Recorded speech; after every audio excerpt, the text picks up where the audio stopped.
Hey everybody, welcome back. This might be like a quicker video, but today I'm gonna be doing more modifications to this train. Well, specifically this part here. Okay, now this model of the big boy was the, like, I think $70 to $80 one off of Amazon that I bought, which it wasn't really great in terms of design. But that's until you modify it, where it does become great. So starting off after you built the train by the instructions, you'll see that the wheels are kind of geared up. They're kind of geared. And in this specific part here, it'll have like a third axle here. You definitely want to remove that and put a gear up top there. That way it'll free up some of the tension there and make it run completely smooth, like mine is. Well, it was. It is not, yeah. And then another thing, you want to quarter the wheels. Yeah, not too long ago, thanks to a fan of mine, quartering the wheels is like, I just gotta take it off this video. All right, usually with most Lego trains, when you have the wheels and the axle, you tend to have them equal. Like, say this is facing down, and then this one's facing up usually. But quartering it means, say like you have it facing this way, it goes at 90-degree angle instead. It goes up here, goes to the side here.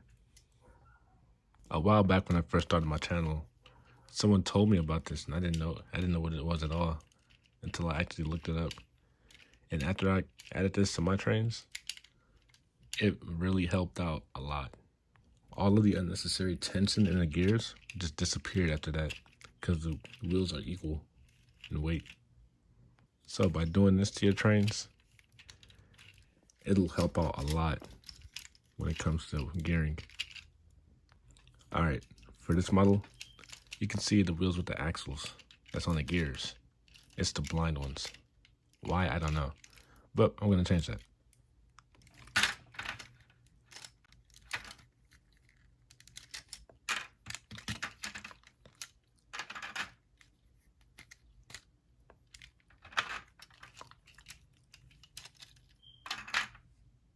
And just like that, the flange wheels are on the axles. Now it's gonna mirror on the other side. Now I do believe doing this will get the locomotive like better grip around the tracks and distribute power easily. All right, I'm gonna get it all put together and test it out, see how it does. All right, these front wheels are moving so smooth. With the rear ones, okay, look, this like little table I'm on, it's not really balanced, but if it were, you'll see those wheels moving too. But for now, it's not. You just gotta believe me on this one. Or I can just do this.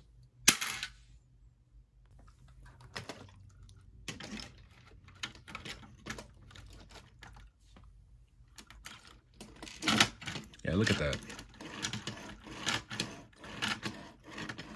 No stress at all. Just smoothly rolling. Take those modifications there and implement them into your locomotives, and it'll be smooth sailing. Now for this one, I'm gonna try to attempt to set up a gear system inside the locomotive, but it might be kind of difficult because there's not really much room for it.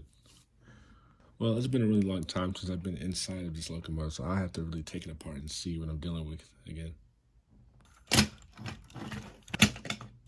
But yeah, you can see here what I was talking about earlier. It's like a small little gear system that's kind of set up for you in case you wanted to throw some motors in there. I mean, it's quite small and simplistic, but it's not really gonna do. So in order to make this work, I gotta change that. By finding the mounting points through this piece here, you can use that to guide the axle through. Well, this axle. Okay, fortunately for how it's built, you can see where the mounts are, and then where the axle comes up and where the gear system is. It all lines up perfectly. Now, if I'm gonna run like 2 large motors here and 2 here, I'll have to completely get rid of these 2 here and throw in those big differential gears. Essentially the same setup used in the daylight, as you can see up in here, if you can get a good angle of it. Yeah, there. So I'll have to use like 2 of those if I use 4 motors, which is gonna be a lot. So hopefully I have some lying around somewhere if I haven't used them already, but I don't know. I just gotta go find them. All right, so it turns out I only have 1 left. So I'll just do the front for now. All right, doing this is pretty simple. We're just gonna take this piece out and find somewhere for this to sit. Yeah, somewhere like around there. All right, I'm gonna borrow the motor from the Flying Scotsman. So I can kind of find somewhere to test fit it, like fit it up, see where it sits. All right, it seems like from how it's sitting now, it's gonna be here, which is like the best spot for it to sit.